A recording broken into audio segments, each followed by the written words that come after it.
बस ये लोगों के नाल तालमेल वधा के की मुश्किल हैगियां किवें चल रहे हैं 5 महीने च चुनाव होणगियां ते ज़मीनी हकीकत की है लोगों का की तकलीफ़ा हैगियां की कारगुजारी हैगी उस करके और जी रूटीन च जी होंदियां ने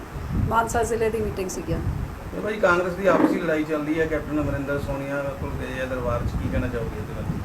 देखो कांग्रेस का तो आ हाल होया पिया है कि 4.5 साल इन्हां दी कारगुजारी इन्नी माड़ी रही है कि सरकार का तो जोड़ा भट्ठा जिवें बिजली का भट्ठा बैठ गया सरकार का भट्ठा इउं बैठा है कि लोग तो जोड़े कह रहे कारगुजारी माड़ी है हुण कांग्रेसी खुद गुत्तो गुत्ती होए ने कि इन्नी माड़ी कारगुजारी इनू लाओ तो इनू बिठाओ। तो कैप्टन साहब ने पंजाब नूं छड्ड के लोकां नूं छड्ड के सारे जने दिल्ली बैठे हुए ने आपकी कुर्सी बचाने वास्ते। तो कुर्सी च बनन का एको ही कारण हैगा कि पिछले 5 महीने च जिवें 4.5 साल च लुटिया है हुण जिथे हथ लगता है जो हथ लगता है 300 फुट तुसी नहरा ही तो पट दो रेता तो ब्रिज ही उस हालत च ले आओ कि ब्रिज ही बह सकता है तो पूरे पंजाब च पानी। तो इस हालत च इन्हां दी करप्शन का ये लेवल ताईं पहुँच गए हैं कि बस लुटो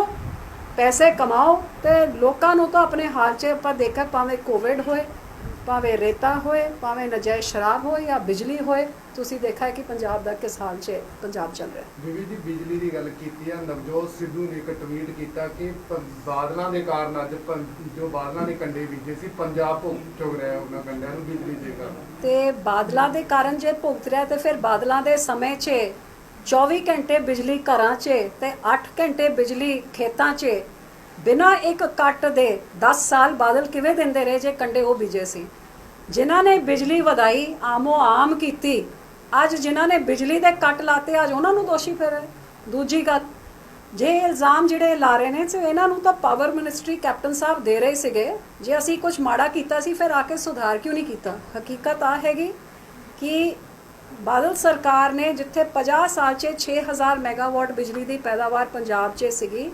ਜਿਹੜੇ ਅੱਜ ਦੇ ਹਾਲਾਤ ਨੇ ਇਸ ਤੋਂ ਵੱਧ ਕੱਟ 2007 ਚ ਲੱਗਦੇ ਸੀ ਤੇ ਅਸੀਂ ਲੋਕਾਂ ਨੂੰ ਵਾਅਦਾ ਕੀਤਾ ਸੀ ਕਿ ਤੁਸੀਂ ਬਾਦਲ ਸਰਕਾਰ ਬਣਾਓ ਅਸੀਂ ਬਿਜਲੀ ਆਮੋ ਆਮ ਕਰ ਦਾਂਗੇ ਤੇ ਆਨਸਾਰ 2 ਸਾਲ ਮਿਹਨਤ ਕੀਤੀ ਉਸ ਮਿਹਨਤ ਤੇ ਸਦਕਾ 6000 ਮੈਗਾਵਾਟ ਵਾਲੇ ਸੂਬੇ ਨੂੰ 13000 ਮੈਗਾਵਾਟ ਬਿਜਲੀ ਦੀ ਪੈਦਾਵਾਰ ਵਧਾਈ ਤੇ ਲੋਕਾਂ ਦੇ ਜਨਰੇਟਰ ਤੇ ਇਨਵਰਟਰ ਸਾਰੇ ਖਤਮ ਕਰ ਦਿੱਤੇ ਬਿਜਲੀ ਦੇ ਕੱਟ ਖਤਮ ਕਰ ਦਿੱਤੇ। ਤੇ ਇਸ ਕਾਂਗਰਸ ਦੀ ਸਰਕਾਰ ਨੇ पिछले 4.5 साल 1 मैगावाट ऐड की करना है जिहड़े चलते चलाए बिजली के थर्मल प्लांट से भावें बठिंडे दे सीगे भावें तलवंडी साबो दे राजपुरे दे सारे बंद करते। हकीकत है कि बिजली पैदा की करनी बिजली पैदावार ही घटा दी जिहदे करके अज कट लग रहे हैं तो बिजली का जिहड़ी कीमत है असी 5 रुपए देंदे सी इन्होंने 10 रुपए ताईं पहुँचाता नाले बिजली भी गई नाले रेट भी वधाते ये देन हैगी। तो हुण सियासीकरण करके लोगों का ध्यान भटकाउण वास्ते ये सारी गल्लां कीतियां जा रही ने। बीबी जी केंद्र सरकार वालों लगातार पेट्रोल डीजल दीयां ते रसोई गैस दीयां कीमतां दे विच वाधा कीता जा रहा ते लोकां ने जिहड़ा रात कर रहे हैं। बिल्कुल सही गल है ये भावें भाजपा की सरकार होए भावें कांग्रेस की सरकार होए इन्हां नूं लोकां नाल कोई मतलब नहीं है। ये जुमलियां दी सरकार है ते झूठी सौहां दी सरकार हैगी। अज जिथे केंद्र की सरकार ने 100 रुपए डीजल ताईं रेट पहुँचा दिते ने पेट्रोल डीजल के रेट 100 रुपए ताईं पहुँचे हुए ने इन्ने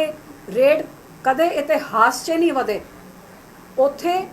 कांग्रेसी सरकार ने जिथे एक पासे बिजली गुल करती बंदा जनरेटर तक नहीं चला सकता क्योंकि अज पेट्रोल डीजल इन्ना महंगा है तो सब तो वध टैक्स जे किसी सूबे विच लग रहा है पेट्रोल डीजल च वो पंजाब सरकार लगा रही है। जे माड़ी मोटी भी शर्म दोनों सरकारां च होंदी कैप्टन साहब कहते मैं बिजली नहीं दे सक रहा मैं 10 रुपए पेट्रोल डीजल की कीमत ही मैं घटा देंदा ताकि तुसी आप दा जनरेटर चला सको। जे भाजपा सरकार च माड़ी मोटी शर्म होंदी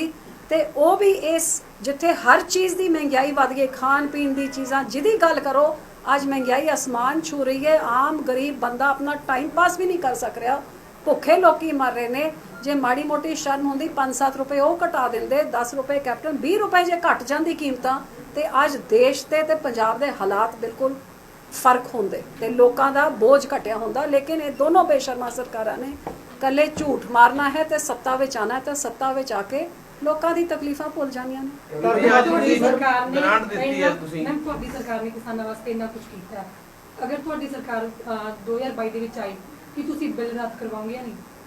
ਕਿਹੜੇ ਬਿੱਲ? ਜਿਹੜੇ ਬਿੱਲ ਕਿਸਾਨਾਂ ਦੇ ਬਿੱਲ ਜਿਸ ਕਿਸਾਨਾਂ ਦੇ ਬਿੱਲ ਨੂੰ ਰੱਦ ਕਰਾਉਣ ਵਾਸਤੇ ਜਿੱਥੇ ਮੇਰੀ ਸੁਣੀ ਨਹੀਂ ਗਏ ਉਸ ਕੁਰਸੀ ਨੂੰ ਲੱਤ ਮਾਰਿਆ, 35 ਸਾਲ ਦੇ ਪੁਰਾਣੇ ਰਿਸ਼ਤੇ ਨੂੰ ਤੋੜਤਾ,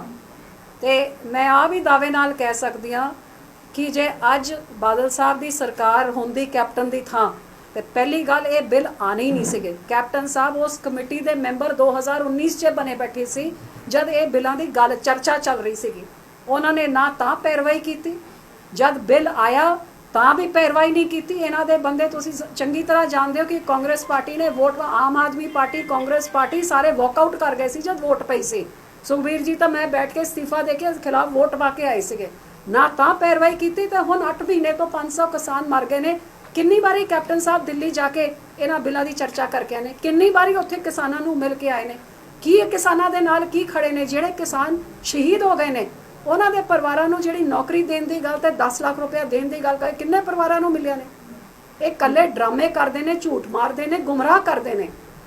ਸ਼੍ਰੋਮਣੀ ਅਕਾਲੀ ਦਲ ਦੀ ਜੇ ਸਰਕਾਰ ਹੁੰਦੀ, ਬਾਦਲ ਸਾਹਿਬ ਨੇ 6 ਮਹੀਨੇ ਤੇ ਕੀ 6 ਹਫ਼ਤੇ ਨਹੀਂ ਟੱਪਣ ਦੇਣੇ ਸੀ। ਇਹ ਬਿੱਲ ਸਭ ਤੋਂ ਪਹਿਲੇ ਆਂਦਾ ਹੀ ਨਹੀਂ, ਤੇ ਆਂਦਾ ਵੀ ਤਾਂ 6 ਦਿਨਾਂ ਦੇ ਅੰਦਰ ਇਹਨਾਂ ਨੇ ਵਾਪਸ ਕਰਾਣੇ ਸੀਗੇ। ਲੇਕਿਨ ਅਫਸੋਸ ਕਿ ਇਹੋ ਜਿਹੇ ਲੋਕਾਂ ਨੂੰ ਤਾਂ ਪਾਸੇ ਕੀਤਾ ਹੋਇਆ ਹੈ, ਤੇ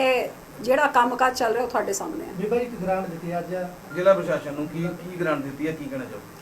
ਸੋ ਇੱਥੇ ਜਿਵੇਂ ਆਪਾਂ ਦੇਖਿਆ ਕਿ ਪੰਜਾਬ 'ਚ ਜਦ ਕਰੋਨਾ ਹੋਇਆ ਸਭ ਤੋਂ ਵੱਧ ਮੌਤਾਂ ਹੋਈਆਂ, ਤੇ ਇਸ ਬੇਸ਼ਰਮ ਸਰਕਾਰ ਨੇ ਇਹਨਾਂ ਮੌਤਾਂ ਨੂੰ ਰੋਕਣ ਵਾਸਤੇ ਜਿਹੜਾ ਇੱਕੋ ਇੱਕ ਤਰੀਕਾ ਕਿ ਵੈਕਸੀਨ ਦੇ ਨਾਲ ਲੋਕਾਂ ਦੀ ਜਾਨਾਂ ਬਚ ਸਕਦੀਆਂ। ਆਪਾਂ ਸਾਰਿਆਂ ਨੇ ਦੇਖਿਆ ਕਿ ਲੋਕਾਂ ਦੀ ਵੈਕਸੀਨਾਂ ਨੂੰ ਪ੍ਰਾਈਵੇਟ ਹਸਪਤਾਲਾਂ 'ਚ ਵੇਚ ਕੇ ਪੈਸੇ ਬਟੋਰਨ ਦਾ ਕੰਮ ਮੰਤਰੀ ਨੇ ਤਾਂ ਸਰਕਾਰ ਨੇ ਕੀਤਾ, ਤੇ ਕੈਪਟਨ ਸਾਹਿਬ ਨੇ ਕਲੀਨ ਚਿੱਟ ਦੇ ਕੇ ਕੋਈ ਉੱਥੇ ਕੁਝ ਨਹੀਂ ਕੀਤਾ। ਜਿਹਦੇ ਕਰਕੇ ਮੈਂ ਪ੍ਰਸ਼ਾਸਨ ਨੂੰ ਕਿਹਾ ਕਿ ਹੁਣ ਸਾਰੇ ਜਣੇ ਚਰਚਾ ਤੀਜੀ ਵੇਵ ਦੀ ਕਰ ਰਹੇ ਨੇ ਕਿ ਕਰੋਨਾ ਦੇ ਤੀਜੀ ਵੇਵ 'ਚ ਬੱਚਿਆਂ ਦੇ ਉੱਤੇ ਬਹੁਤ ਅਸਰ ਪਊਗਾ, ਤੇ ਸਾਡੀ ਕੀ ਤਿਆਰੀ, ਕਿਉਂਕਿ ਇੱਥੇ ਜੱਚਾ ਬੱਚਾ ਹਸਪਤਾਲ ਆਪ ਮੈਂ ਬਣਵਾ ਕੇ ਇੱਥੇ ਗਈ ਸੀ, ਸਾਡੀ ਸਰਕਾਰ ਨੇ ਬਣਾਈ ਸੀਗੀ, ਤਾਂ ਕਿ ਜਿਹੜੀ ਚੀਜ਼ ਦੀ ਘਾਟ ਕਮੀ ਪੂਰੇ ਜ਼ਿਲ੍ਹੇ 'ਚ ਸੀ, ਆਪਾਂ ਬਹੁਤ ਵਧੀਆ ਹਸਪਤਾਲ ਬਣਾਇਆ ਸੀ, ਉਹਨੂੰ ਆਪਾਂ ਕੀ ਕੁਝ ਕਰ ਸਕਦੇ ਹਾਂ। ਸੋ ਸਭ ਤੋਂ ਪਹਿਲੇ ਆਕਸੀਜਨ ਦੀ ਘਾਟ ਕਮੀ ਵਾਸਤੇ ਜਿਹੜੀ PSA ਪਲਾਂਟ ਵਾਸਤੇ 1.5 ਕਰੋੜ ਰੁਪਇਆ ਦਿੱਤਾ, ਉਹ ਪੈਸੇ ਹੁਣ ਕੇਂਦਰ ਤੋਂ ਆ ਗਏ ਨੇ। ਜਿਹਦੇ ਕਰਕੇ ਮੈਂ ਕਿਹਾ ਕਿ ਹੁਣ ਜਿਹੜਾ ਜੱਚਾ ਬੱਚਾ ਹਸਪੀਟਲ ਹੈ ਉਹਦੇ ਵਿੱਚ ਬੱਚਿਆਂ ਦੇ ਵਿੱਚ ਜੇ ਉਹਨਾਂ ਨੂੰ ਕਰੋਨਾ ਹੋਏ, ਕਿਉਂਕਿ ਉਹਨਾਂ ਦੀ ਮਸ਼ੀਨਾਂ ਅੱਡ ਹੁੰਦੀਆਂ ਨੇ, ਸਾਈਜ਼ ਛੋਟਾ ਹੁੰਦਾ ਹੈ, ਹਰ ਤਰ੍ਹਾਂ ਦਾ ਵੈਂਟੀਲੇਟਰ ਵੀ ਅੱਡ ਹੁੰਦਾ ਹੈ, ਸਭ ਕੁਝ ਅੱਡ ਹੁੰਦਾ ਹੈ, ਉਸ ਹਸਪਤਾਲ ਨੂੰ ਆਪਾਂ ਕਿਵੇਂ ਤਿਆਰ ਕਰ ਸਕਦੇ ਤਾਂ ਕਿ ਕਿਸੇ ਮਾਂ ਦਾ ਬੱਚਾ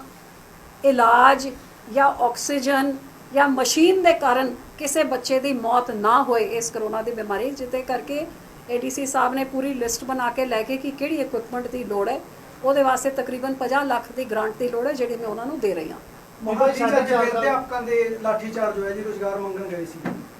ਕਿਹਨਾਂ ਦੇ ਉੱਤੇ? ਅਧਿਆਪਕਾਂ ਦੇ। ਬੜੀ ਸ਼ਰਮ ਦੀ ਗੱਲ ਹੈ ਕਿ ਇਹ ਸਰਕਾਰ ਜਿਨ੍ਹਾਂ ਨੇ ਘਰ ਘਰ ਨੌਕਰੀ ਦਾ ਵਾਅਦਾ ਦਿੱਤਾ ਸੀ, ਕਿਸਾਨਾਂ ਦਾ ਕਰਜ਼ਾ ਮਾਫ ਕਰਨ ਦਾ ਵਾਅਦਾ ਕੀਤਾ ਸੀ, ਬੇਰੋਜ਼ਗਾਰੀ ਭੱਤਾ ਦੇਣ ਦਾ ਵਾਅਦਾ ਕੀਤਾ ਸੀ,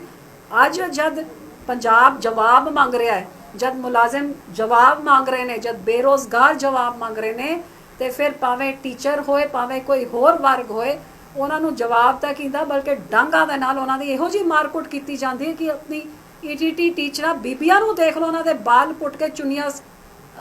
ਪੱਟ ਕੇ ਕੀ ਹਾਲ ਕੀਤਾ ਜਾਂਦਾ ਹੈ। ਤੇ ਨੌਕਰੀਆਂ ਆਪ ਦੀ ਕੁਰਸੀ ਬਚਾਉਣ ਵਾਸਤੇ ਜਿਨ੍ਹਾਂ ਦੇ ਕੋਲ ਕਰੋੜਾਂ ਦੇ ਗੱਡੀਆਂ ਚਲਾਉਂਦੇ ਨੇ, ਜਿਨ੍ਹਾਂ ਦੇ ਪੁੱਤ, ਉਹਨਾਂ ਨੂੰ ਨੌਕਰੀਆਂ ਦਿੱਤੀਆਂ ਜਾਂਦੀਆਂ। ਇਹ ਸਰਕਾਰ ਦੀ ਕਰਪਸ਼ਨ, ਕਾਂਗਰਸ ਤੇ ਕਰਪਸ਼ਨ ਇੱਕ ਸਿੱਕੇ ਦੇ ਦੋ ਪਹਿਲੂ। ਤੁਸੀਂ ਪਹਿਲੇ ਦੇਖਿਆ ਕਿ ਇਹਨਾਂ ਨੇ ਹਿੰਦੁਸਤਾਨ ਦੀ ਸਰਕਾਰ ਜਦ UPA 1 ਸੀਗੀ 1,75,000 ਕਰੋੜਾਂ ਦਾ ਘਪਲਾ, ਤੇ ਹੁਣ ਕੈਪਟਨ ਸਾਹਿਬ ਦੇ ਭਾਵੇਂ ਸਕਾਲਰਸ਼ਿਪ ਹੋ ਜਾਏ, ਭਾਵੇਂ ਵੈਕਸੀਨ ਹੋ ਜਾਏ, ਭਾਵੇਂ ਇੱਥੇ ਸ਼ਰਾਬ ਦਾ ਹੋ ਜਾਏ, ਭਾਵੇਂ ਸੈਂਡ ਦਾ ਹੋ ਜਾਏ, ਭਾਵੇਂ ਮਾਈਨਿੰਗ ਦਾ ਹੋ ਜਾਏ, ਹਰ ਚੀਜ਼ 'ਚ ਤੁਸੀਂ ਦੇਖੋ ਕੋਈ ਇਹੋ ਜਿਹਾ ਮਹਿਕਮਾ ਨਹੀਂ ਜਿੱਥੇ ਇਹਨਾਂ ਦੀ ਕਰਪਸ਼ਨ ਨਹੀਂ ਹੈ। ਅਜੇ ਇਹ ਸ਼ੁਰੂਆਤ ਹੈ, ਜਦ ਸਾਡੀ ਸਰਕਾਰ ਆਊਗੀ 100 ਗੁਣਾ ਹੋਰ ਕਰਪਸ਼ਨ ਸਾਹਮਣੇ ਲੈ ਕੇ ਆਵਾਂਗੇ। ਦੇਖੇ ਇੱਕ ਇੱਕ ਅਫਸਰ, ਇੱਕ ਇੱਕ ਮੰਤਰੀ ਨੇ ਜੋ ਕਰਪਸ਼ਨ ਕੀਤੀ ਹੈ ਉਹ ਵਸੂਲ ਕੇ ਵਿਆਜ ਸਮੇਤ, ਭਾਵੇਂ ਇਹਨਾਂ ਦੀ ਨਿਲਾਮੀ ਕਰਨੀ ਪਏ, ਕੁੜਕੀ ਕਰਨੀ ਪਏ, ਕਰਕੇ ਖਜ਼ਾਨੇ ਨੂੰ ਭਰ ਕੇ ਲੋਕਾਂ ਦੀ ਸਹੂਲਤ ਉਹਨਾਂ ਨੂੰ ਵਾਪਸ ਦੇਵਾਂਗੇ। ਰਾਜਾ ਵੜਿੰਗ ਤੇ ਮਨਪ੍ਰੀਤ ਬਾਦਲ ਆਪਸ ਦੇ ਵਿੱਚ ਇੱਕ ਦੂਸਰੇ ਤੇ ਮਾਫੀਆ ਦਾ ਦੋਸ਼ ਲਾ ਰਹੇ ਨੇ। ਹਕੀਕਤ ਤਾਂ ਆਈ ਹੈਗੀ ਕਿ ਜਿਹੜਾ ਉੱਥੇ ਬਠਿੰਡਾ 'ਚ ਜਿੱਥੇ ਮੈਂ ਬਠਿੰਡਾ ਥਰਮਲ ਜਿਹੜਾ ਗੁਰੂ ਸਾਹਿਬ ਦੇ 500 ਸਾਲਾਂ 'ਚ ਗੁਰੂ ਨਾਨਕ ਸਾਹਿਬ ਜੀ ਦੇ ਨਾਂ ਦਾ ਥਰਮਲ ਬਣਾਇਆ ਗਿਆ ਸੀਗਾ, ਉਹਦੇ ਵਾਸਤੇ 550 ਕਰੋੜ ਰੁਪਏ ਨਵੀਨੀਕਰਨ ਵਾਸਤੇ 2014 'ਚ 9 'ਚ ਮੈਂ ਆਪ ਲੈ ਕੇ ਆਈ ਸੀ ਐਜ਼ ਮੈਂਬਰ ਆਫ ਪਾਰਲੀਮੈਂਟ। ਤੇ ਜਿਹੜਾ ਵਿੱਤ ਮੰਤਰੀ ਕਹਿੰਦਾ ਸੀਗਾ ਕਿ ਇੱਥੇ ਜਹਾਜ਼ਾਂ ਦੀ ਫੈਕਟਰੀ ਤੇ ਹੋਂਡਾ ਦੀ ਫੈਕਟਰੀ ਤੇ ਧੂਆਂ ਨਿਕਲੂਗਾ, ਉਹ ਲਾਣਾ ਤੇ ਕਿਸੇ ਜ਼ਮੀਨ ਹੜਪਣ ਵਾਸਤੇ ਉਸ ਥਰਮਲ ਨੂੰ ਹੀ ਬੰਦ ਕਰਤਾ, ਹਜ਼ਾਰਾਂ ਨੂੰ ਬੇਰੋਜ਼ਗਾਰ ਕਰ ਦਿੱਤਾ ਗਿਆ। ਤੇ ਜਦ ਜ਼ਮੀਨ ਹੜਪਣ 'ਚ ਅਸੀਂ ਨਾਕਾਮ ਕਰਤਾ ਤੇ ਫਿਰ ਉੱਥੇ ਨਾਜਾਇਜ਼ ਮਾਈਨਿੰਗ ਜਿਸ ਤਰ੍ਹਾਂ ਦੀ ਸ਼ੁਰੂ ਹੋਈ, ਜਿਹੜਾ ਸਾਡੇ ਸਰੂਪ ਸਿੰਘਲਾ ਜੀ ਨੇ ਜਗ ਜ਼ਾਹਿਰ ਕੀਤਾ ਤੇ ਕਿਵੇਂ ਜੀਸੀਬੀ ਦੇ ਨਾਲ ਉਹਨਾਂ ਦੇ ਉੱਤੇ ਜਾਨਲੇਵਾ ਹਮਲਾ ਕੀਤਾ ਗਿਆ। ਤੇ ਕੈਪਟਨ ਸਾਹਿਬ ਦੇ ਨੋਟਿਸ 'ਚ ਜਦ ਇਹ ਗੱਲ ਆਪਾਂ ਲੈ ਕੇ ਗਏ, ਜਦ ਸਾਰੇ ਪੱਤਰਕਾਰਾਂ ਨੇ, ਇੱਕ ਤਾਂ ਪੱਤਰਕਾਰਾਂ ਨੇ ਜਿੰਨੇ ਸਵਾਲ ਪੁੱਛੇ ਉਹਦੇ ਉੱਤੇ ਤਾਂ ਜਿਹੜੇ ਪਰਚੇ ਕੀਤੇ ਗਏ ਨੇ, ਲੇਕਿਨ ਟੀਵੀ 'ਚ ਜਦ ਚੱਲਿਆ ਤਾਂ ਇੱਕ ਕਮੇਟੀ ਬਿਠਾਤੀ ਜਿਸ ਕਮੇਟੀ ਨੇ ਅੱਜ ਤਾਈਂ ਕੁਝ ਨਹੀਂ ਕੀਤਾ ਹੈਗਾ ਤੇ ਕਲੀਨ ਚਿੱਟ ਦਾ ਆਪਾਂ ਇੰਤਜ਼ਾਰ ਕਰ ਰਹੇ, ਜਿਹਦੇ ਬਾਅਦ ਆਪਾਂ ਅਗਲੀ ਸਟੈਪ ਕਦਮ ਚੱਕਾਂਗੇ। ਸੋ ਭਾਵੇਂ ਨਜਾਇਜ਼ ਸ਼ਰਾਬ, ਜਿੱਥੇ ਤੁਹਾਨੂੰ ਪਤਾ ਹੈ ਕਿ ਵਿੱਤ ਮੰਤਰੀ ਦੇ ਖਿਲਾਫ ਜਿਹੜਾ ਉਸ ਟਾਈਮ ਦਾ ਚੀਫ ਸੈਕਟਰੀ ਸੀਗਾ, ਜਦ ਪੁੱਛਿਆ ਗਿਆ ਕਿ ਇਸ ਤਰ੍ਹਾਂ ਐਕਸਾਈਜ਼ ਦੀ ਆਮਦਨ ਕਿਉਂ ਘਟੀ ਹੈ, ਉਹ ਕਹਿੰਦੇ ਜਦ ਤੁਹਾਡੇ ਵਰਗੇ ਹੀ ਨਜਾਇਜ਼ ਸ਼ਰਾਬ ਵੇਚੀ ਜਾਣਗੇ ਤੇ ਫਿਰ ਖਜ਼ਾਨੇ ਵਿੱਚ ਪੈਸੇ ਕਿੱਥੋਂ ਆਣਗੇ ਜਦ ਮੰਤਰੀ ਨਜਾਇਜ਼ ਸ਼ਰਾਬ ਵੇਚ ਰਿਹਾ। ਸੋ ਇਹਦੇ ਵਿੱਚ ਕੋਈ ਸ਼ੱਕ ਨਹੀਂ, ਸਾਰਾ ਖਾਨਦਾਨ ਉਹਨਾਂ ਦਾ ਲੱਗਿਆ ਹੋਇਆ ਹੈ। ਜੀਜਾ ਸਾਲਾ ਉੱਥੇ ਰੇੜੀਆਂ ਤੱਕ ਇਹ ਵਸੂਲੀ ਕਰਦੇ ਨੇ। ਸੋ ਭਾਵੇਂ ਗੁੰਡੇ ਨਾਲ ਦੇ ਹਲਕੇ ਦੇ ਹੋਣ ਜਾਂ ਬਠਿੰਡੇ ਹਲਕੇ ਦੇ ਹੋਣ ਜਾਂ ਗਿੱਦੜਵੇ ਹਲਕੇ ਦੇ ਹੋਣ, ਕਾਂਗਰਸ ਦਾ ਕਿਹੜਾ ਨੇਤਾ ਹੈ ਅੱਜ ਉਹ ਫੜੀ ਗਈ ਹੈ ਕਿ 700 ਕਰੋੜ ਦੀ ਹੈਰੋਇਨ ਫੜੀ ਗਈ ਹੈ, ਕਾਂਗਰਸੀ ਐਮਐਲਏ ਨਾਲ ਲਿੰਕੇਜ ਹੈਗੇ, ਕਾਂਗਰਸ ਦਾ ਵਰਕਰ ਹੈਗਾ। ਸੁਖਬੀਰ ਜੀ ਨੇ ਨਜਾਇਜ਼ ਮੈਨਿੰਗ ਬਿਆਸ ਤੇ ਜਿੱਥੇ ਐਸਐਸਪੀ ਉਹਨਾਂ ਦਾ ਕਾਂਗਰਸ ਦੇ ਮੰਤਰੀ ਦਾ ਰਿਸ਼ਤੇਦਾਰ ਹੈਗਾ, ਸ਼ਰੇਆਮ ਕਰਾਇਆ। ਸੋ ਇੱਕ ਪੂਰੀ ਕਾਂਗਰਸ ਭ੍ਰਿਸ਼ਟਾਚਾਰ 'ਚ ਲਿਪਤ ਇਹਨਾਂ ਨੇ ਲੋਕਾਂ ਦੇ ਹੱਕਾਂ ਨੂੰ ਲੁੱਟਿਆ ਹੈਗਾ 4.5 ਸਾਲਾਂ ਤੋਂ, ਜਿਹਦੇ ਕਰਕੇ ਪੰਜਾਬ ਦੀ ਗਰੀਬੀ ਵਧੀ ਹੈ ਤੇ ਪੰਜਾਬ ਦੇ ਉੱਤੇ ਲੋਕਾਂ ਦਾ ਉਹਨਾਂ ਦਾ ਬੋਝ ਵਧਿਆ।